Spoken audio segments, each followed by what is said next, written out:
Medianoche.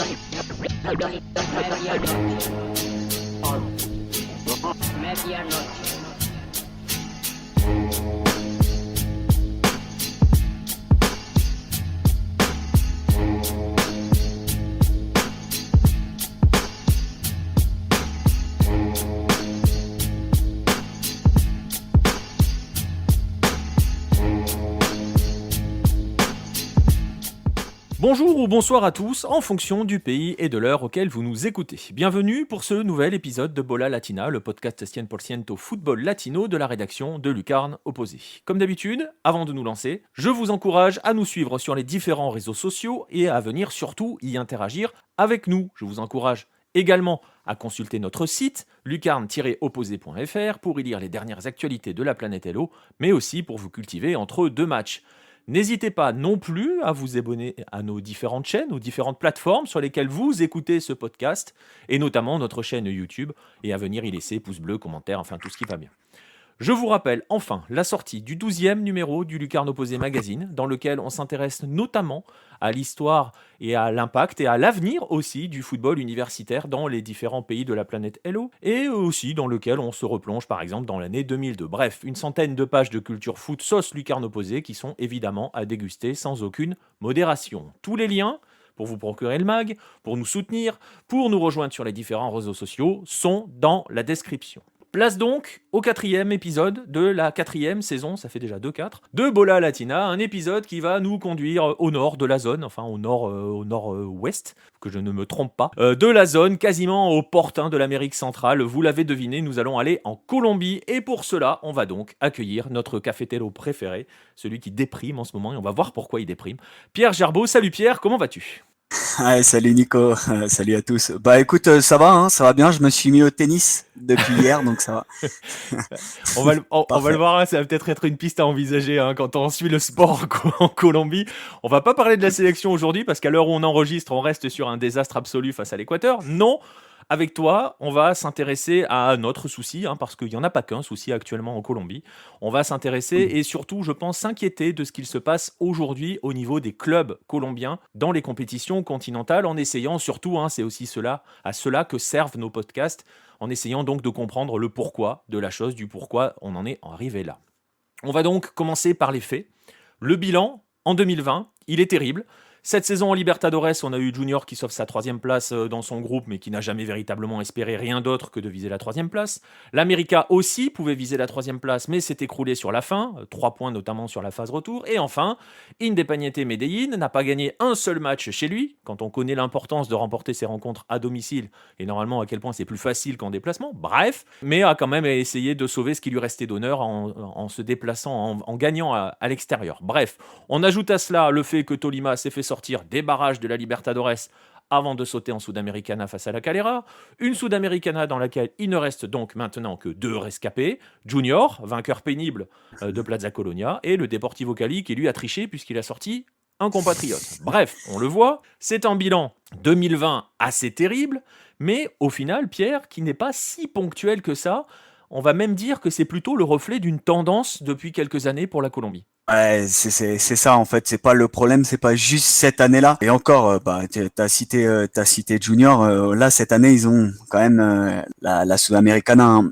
On se rappelle que l'année dernière, ils avaient terminé 4e dans un groupe où ils avaient un San Lorenzo qui était à la rue, et ils avaient Melgar. Donc bon. Non, depuis l'Atlético Nacional qui a gagné la Libertadores, donc depuis 2016. Bon on a eu un seul club qui a réussi à sortir de cette phase de groupe, et encore ils sont allés en 8e de finale et ils ont pas passé les 8e. C'est l'Atlético Nacional en 2018 où ils avaient perdu contre Tucumán. Donc voilà, on va pas se focaliser juste sur cette année. C'est quand sur du coup en 4 ans, t'arrives à sortir une seule fois.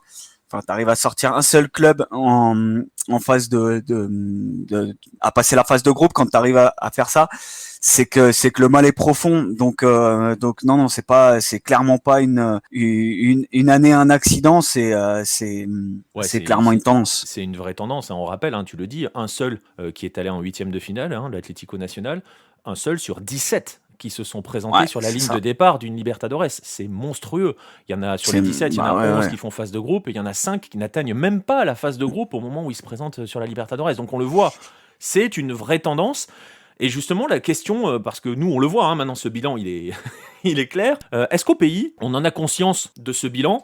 J'imagine que la presse, forcément, oui. Mais est-ce qu'au niveau des instances, on commence à s'en inquiéter ? Est-ce que ça commence ou est-ce que ça réagit véritablement ? Est-ce que la presse s'en inquiète ? Oui, ça c'est...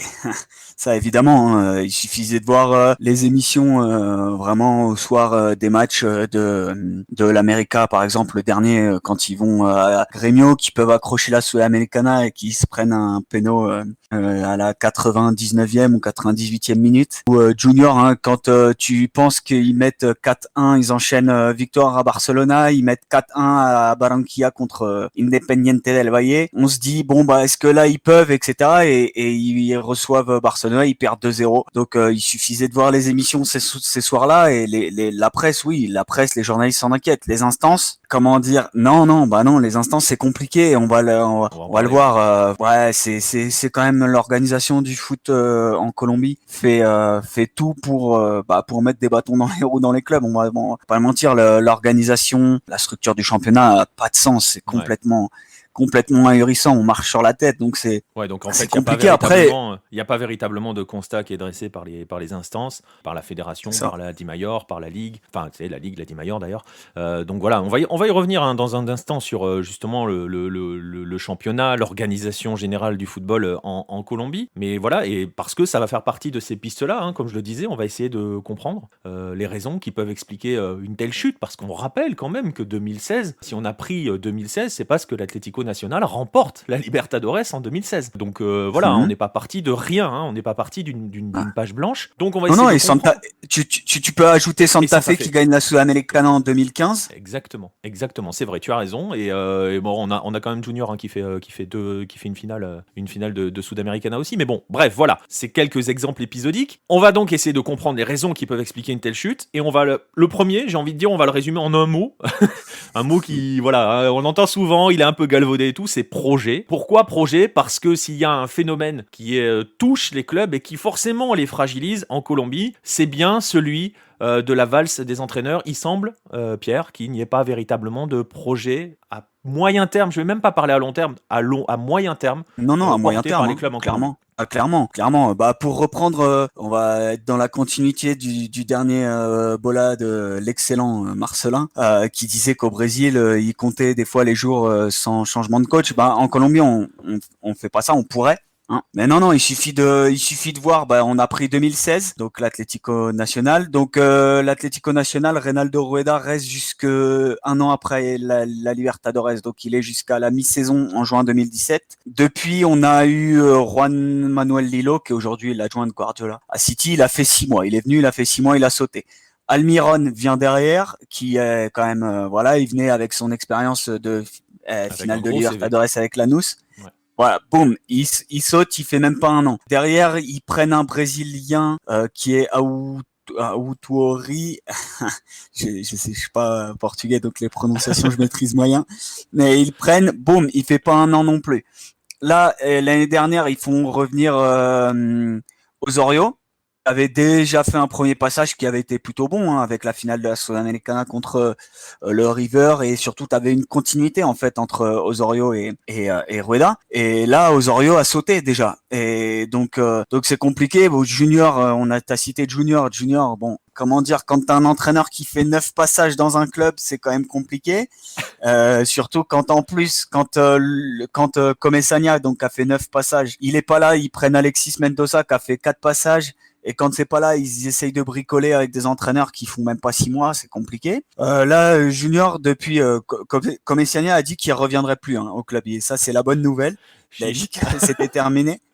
Il a dit que c'était terminé et que quoi qu'il arrive, il reviendrait pas. Et là, Junior a pris Luis, l'ancien international colombien, qui est passé notamment par l'Atlético Madrid, Luis Amaranto Perea. On va voir. Mais si Junior se fait sortir en quart de finale de la Libertadores et qui peut en quart de finale de la Libertadores, non, de la Liga. pas le même niveau.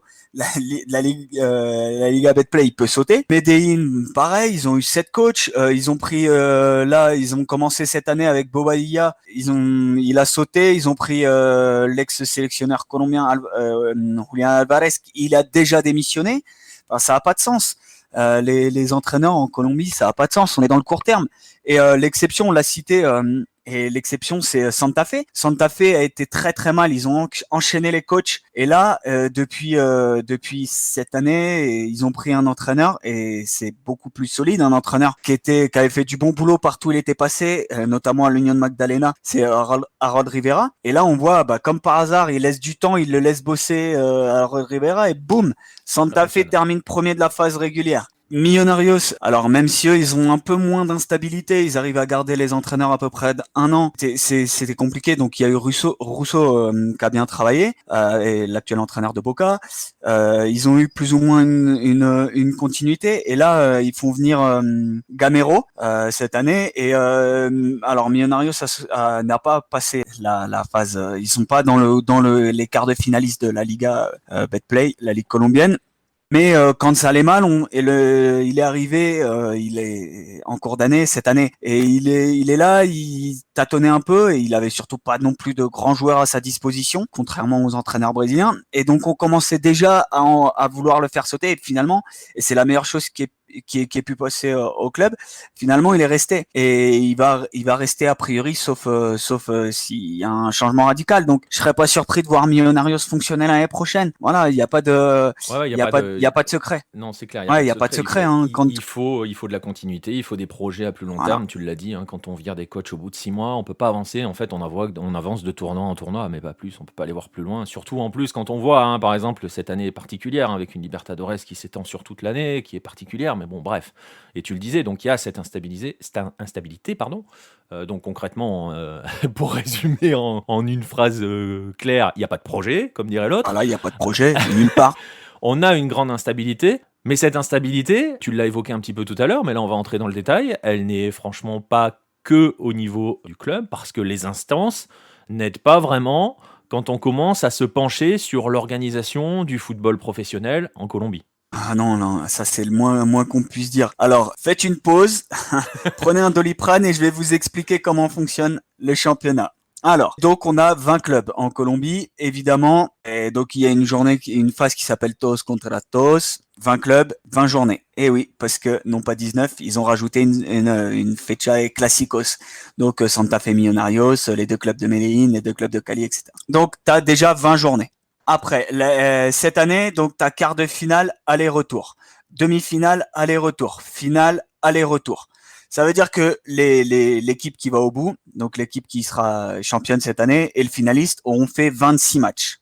Alors c'est un peu moins. L'année dernière, ils avaient vraiment forcé, ils avaient fait donc les 20 journées plus 6 journées de quadrangulaire plus des finales en aller-retour. Ça faisait 28 matchs sur la demi-saison. C'est complètement ahurissant. Sachant que quand t'as ça, t'as la coupe également. Donc voilà, là on est en 8e de finale et les clubs qui font les compétitions internationales étaient dispensés des tours précédents, un peu comme on avait sur la fin de la Coupe de la Ligue en France.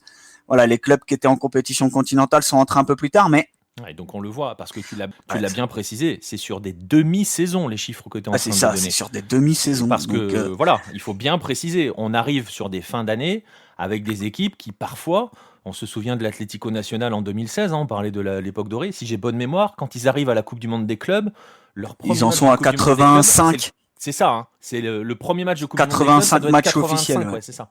Donc c'est un truc comme ça parce que qu'ils sont allés au bout en Libertadores, ils sont allés au bout du coup en Sudamericana. Les 2 semestres, ils ont fait demi-finale. Donc ils avaient fait les 20 journées plus les quarts de finale aller-retour et demi-finale aller-retour. D'ailleurs, ils perdent parce que en fait, quand ils étaient au Japon, il y a eu la demi-finale. Il y avait la Coupe du Monde des clubs. Donc ils étaient la à la demi-finale fois de championnat. La demi-finale de championnat, c'est les U20 qui la font parce que les autres sont dans l'avion pour le Japon. C'est ça. Donc voilà. Et je sais qu'on a vu ces dernières années. Je sais pas trop si c'est le cas entre temps. Je me souviens avoir vu des équipes qui avaient 2 matchs le même jour. Donc on est dans des trucs totalement fous. Ah ouais, non, non, là, ils ont arrêté les 2 matchs dans le même jour, heureusement. Mais tu te retrouves quand même avec des situations un peu ubuesques, avec quand t'as des matchs reportés. Et là, pour le coup, c'est un peu d'actualité. C'est la Di Mayor est vraiment soit prend des décisions débiles, soit se retrouve à devoir bricoler. Pour prendre un exemple, là, concrètement, cette semaine, t'as les huitièmes de finale de la coupe. De la Copa. Il se trouve que tu as un match qui doit opposer San Andrés à Pasto, à San Andrés, et un ouragan frappe très très très très durement l'île de San Andrés et Providencia qui se trouve à côté. Donc Pasto a clairement dit dès le départ, nous on n'y va pas. De toute façon ils peuvent pas y aller, ils ont fermé l'aéroport. Donc et ils ont dit nous on n'y va pas, on joue pas. Et la Di Mayor avait dans un premier temps dit bah non, nous on maintient le match parce qu'on sait pas quand est-ce qu'on peut le déplacer. Et heureusement le bon sens, parce que c'est du bon sens en fait, le bon sens l'a emporté et ils ont trouvé une solution et pour l'instant le match est reporté. Mais tu te retrouves avec des situations comme ça où comme tu viens d'expliquer avec l'Atlético Nacional qui doit envoyer les U20 parce que l'équipe A est dans l'avion pour le Japon pour le mondial des clubs. Une équipe A qui à l'époque domine totalement le football colombien et continental et qui aurait Ouais, normalement dû aller chercher tranquillement le titre. Mais on le voit donc, on a des clubs qui n'ont pas forcément de projet à moyen terme. On disait moyen terme, hein. Je rappelle bien, je préfère insister sur la notion de moyen terme parce que quand on parle de projet à long terme en football, on ment un petit peu aux gens quand même, hein. Il y a quelques exceptions, justement, je vais y venir. Mais bon, et on a une organisation globale du football colombien qui ressemble à pas grand-chose. Alors justement, on va commencer à se poser d'autres questions. On va regarder au sein des équipes, concrètement. On voit que l'organisation, on voit que la structuration du club, des clubs et du football colombien est pas forcément au top. On va regarder un petit peu au niveau de ce qui compose, hein, du moteur des équipes, les joueurs. On voit des pays, on parlait de projets à long terme, on va prendre un pays par exemple qui s'appelle l'Équateur, qui va entrer dans la hype dans les semaines à venir, même si nous, sur Hello, ça fait quand même quelques années que l'on parle de l'Équateur. Bref, on voit des pays comme l'Équateur, on voit une équipe comme Independiente del Valle qui était dans cette Libertadores de 2016 par exemple, mais qui lui a continué de construire depuis, est allé chercher une Sudamericana, est encore en Libertadores. Bref, comment ils le font? En développant leur football de jeunes. En Colombie, comment on travaille avec les jeunes? Est-ce qu'il y a des clubs? Est-ce que les clubs en général travaillent sur ces jeunes-là? Est-ce que la formation travaille ou c'est un peu le même chantier, un peu les mêmes manques que les équipes 1, j'ai envie de dire? Ouais, bah déjà c'est sympa de parler de l'Équateur. Désolé, ouais. C'est vrai qu'au moment où on enregistre, c'est pas une bonne idée. Ouais. Non, après même tu peux préciser tout simplement qu'Independiente del Valle a gagné, il me semble, la Libertadores U20. Sub-20.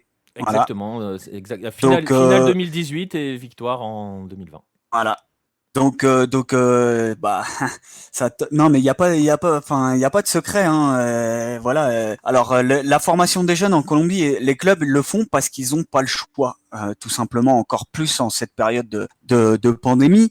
Tu vois, par exemple, l'équipe qu'avait aligné Medellín, le Deportivo Independiente Medellín en Libertadores cette année. Tu prends l'âge moyen des joueurs, tu vois leur expérience continentale. Tu dis bon ben ouais, c'est logique quoi qu'ils terminent dernier, même derrière Caracas. Voilà, la Millonarios cette année, ils sont avec les jeunes parce que voilà, ils ont eu il y a quelques vieux briscards mais sinon ils sont obligés de faire avec leurs jeunes parce qu'ils ont pas d'argent tout simplement. Mais du coup, ils s'organisent un petit peu quand même. Il y a une structuration véritablement chez les jeunes. Millonarios, c'est un des clubs qui bosse vraiment le mieux avec les jeunes mais ils s'organisent, ils font ce qu'ils peuvent avec les moyens du bord. Voilà, tout simplement. Il n'y a pas encore une vraie politique, c'est plus du bricolage, j'ai envie de dire. Je prenais l'exemple d'Independiente del Valle, mais on peut parler du Pérou, on peut parler du Chili, ou au niveau des clubs.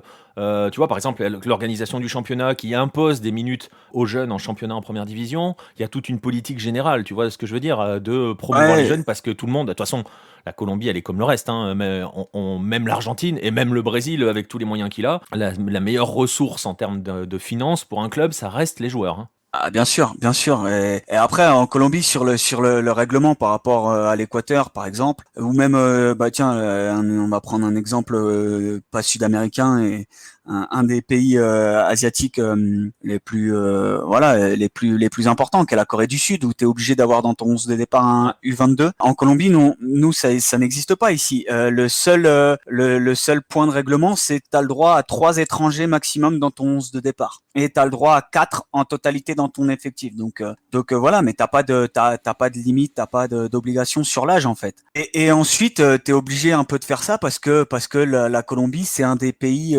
qui exporte le plus de joueurs. Donc t'as des allers-retours assez importants en fait entre des joueurs qui partent à 18, 19, 20 ans dans des clubs en Europe ou au Mexique. On y reviendra, mais Mexique, Brésil, MLS, etc. Et pour qui ça marche pas très bien, où ça marche un temps, et après ils reviennent au pays. Donc c'est un peu le schéma classique. Donc c'est pour ça que c'est un peu du bricolage permanent. Je te prends par exemple, on en parlait de Millonarios, mais ils ont vendu l'année dernière à San Lorenzo un ailier, Juan Camilo Salazar.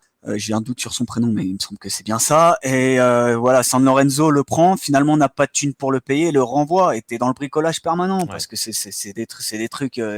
Ouais, c'est des montages un peu chelous.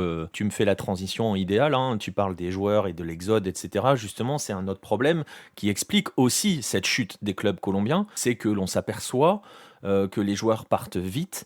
Et l'autre conséquence de cela, tu viens de le dire, hein, parfois ils partent et ça se passe pas bien, et voilà. La conséquence, c'est que finalement, on trouve très peu de joueurs du championnat au sein de la sélection. Est-ce que ce phénomène, on en parle? Donc on l'a dit, hein, c'est peut-être lié à un exode, c'est peut-être lié à un problème de formation, voire les deux.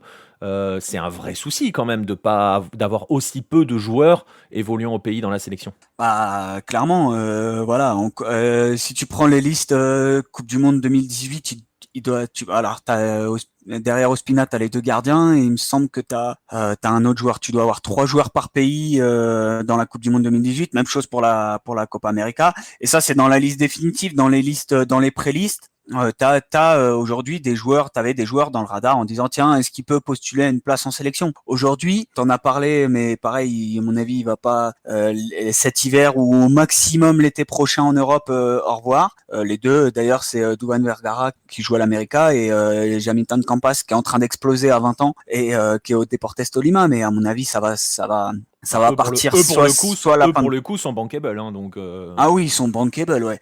Et donc ils sont là, les dirigeants, eux, s'ils peuvent faire entrer un peu de sous dans les caisses, ben ils prennent. Donc je sais pas, j'ai du mal à me dire que l'année prochaine, tu parlais de moyen terme, bah ouais, la saison prochaine, est-ce que l'América pourra compter sur Duvan Vergara? Je sais pas. Ouais, Est-ce que Tolima pourra compter sur Jamilton Campas?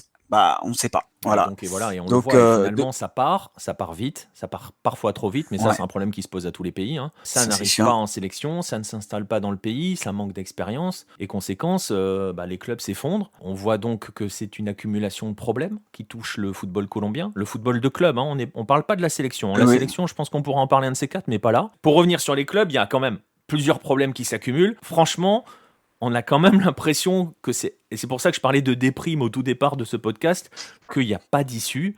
Est-ce que quand même, Pierre, on va terminer ce podcast là-dessus, est-ce qu'il y a des motifs d'espoir pour les clubs colombiens? Bah les espoirs, y a pas. Tu viens de dire il y a pas d'issue. On va prendre le Deportivo Independiente Medellín par exemple. Donc ils se retrouvent cette année en compétition continentale parce qu'ils ont Cano qui est exceptionnel, qui est leur buteur, qui est parti à Vasco. Et voilà, on l'a dit, voilà, les clubs c'est surtout les MLS, etc. Et là il se trouve que c'est Dallas qui a été impitoyable et qui a pris Ricorté. Donc tu te retrouves là comme ça avec les jeunes, et le président a clairement dit bon bah moi j'ai rien, je peux rien mettre pour renflouer l'équipe et les caisses, et donc je vends tout simplement, et il a commencé à annoncer publiquement qu'il souhaitait vendre ses parts, et on parle pourquoi pas d'une arrivée du City, du groupe de City Group, qui possède 3 en France, Melbourne en Australie, Melbourne Les Montevideo, pas le Victory, City, le non, Melbourne City, etc. Melbourne Voilà. City. Ça s'appelle City à chaque fois, hein, de toute façon, hein. À part Ah ouais, 3, donc le reste s'appelle City, hein. Melbourne voilà. City, Bah, donc on parlait Montevideo City, New York City, voilà. Voilà. Voilà, on parlait d'une entrée de ce groupe-là. Donc l'issue, elle est peut-être là. Après, c'est pas non plus les clubs colombiens sont pas hyper bankable. Voilà, il faut pas débourser l'équivalent de 12 PEL pour s'acheter un club colombien. Mais on parlait de ça. Medellín, par exemple, on commence à regarder et à dire bon bah nous on vend et on essaye de faire rentrer vraiment plus d'argent pour redorer l'image. Il y a eu ce problème. On en avait parlé dans le dernier podcast colombien. Il y a eu cette histoire de droit télé où les clubs ont essayé d'attendre l'argent et on leur a vendu et au final il y a rien qui est arrivé. Donc l'issue peut-être que si on trouve de l'argent avec les droits télé, on va gratter à gauche à droite, peut-être que ça va faire rentrer un peu d'argent dans les caisses. Donc oui, il y a toujours des motifs d'espoir hein, quand tu veux. L'éternel optimiste, il ira chercher le moindre petit point et l'espoir, ça serait que quelqu'un sache aussi utiliser cet argent pour développer un projet, hein, concrètement. Hein. Ça n'a pas l'air d'être dans l'air du temps. En gros, est-ce qu'il y a quelques motifs d'espoir j'ai presque envie de dire que ta conclusion, c'est non. Pas vraiment. Voilà, c'est non. Voilà, c'est triste. Hein. On va finir quand même ce podcast là-dessus. Alors, j'espère que vous allez tous prendre vos antidépresseurs. Après, c'est une situation qui est terrible. On sait aussi, hein, il faut le dire hein, quand même, parce que on dresse un tableau assez noir de ce qui se passe en Colombie. On le voit dans plusieurs pays, pas forcément que sud-américains. On le voit aussi en Europe. Que la crise liée à la Covid-19 cette année a quand même bien fait accentuer toutes ces économies précaires, hein, j'ai envie de te dire, et tous ces modèles un peu bien précaires. sûr. Et donc voilà, forcément, on se dit que ça va être encore plus compliqué de remonter la pente pour ces équipes-là, mais c'est toujours possible de remonter la pente en football. On sait que... Si t'as une, en vrai, le motif d'espoir, c'est que l'Atlético Nacional, que Junior sorte un autre Luis Diaz, un autre Victor Cantillo, qui sortent l'Atlético Nacional, alors un autre Davison Sanchez ou un autre Carlos Cuesta. Enfin, les motifs d'espoir, on peut les espérer là en fait. C'est surtout ça. Que les locomotives se remettent à jouer aussi leur rôle de locomotive concrètement. Voilà. Écoute, on va en rester là sur ce podcast avec cette conclusion là. Je te remercie, Pierre. Merci à toi, Nico. Et puis je vous remercie tous, hein, toujours, d'être présents pour nous écouter, pour nous soutenir. Je vous rappelle donc de nous rejoindre sur les réseaux sociaux, de nous rejoindre sur notre Discord, partout. Voilà, tout est dans la description. On va vous laisser ici avec ce 4e épisode de la saison 4 de Bola Latina. À bientôt les amis.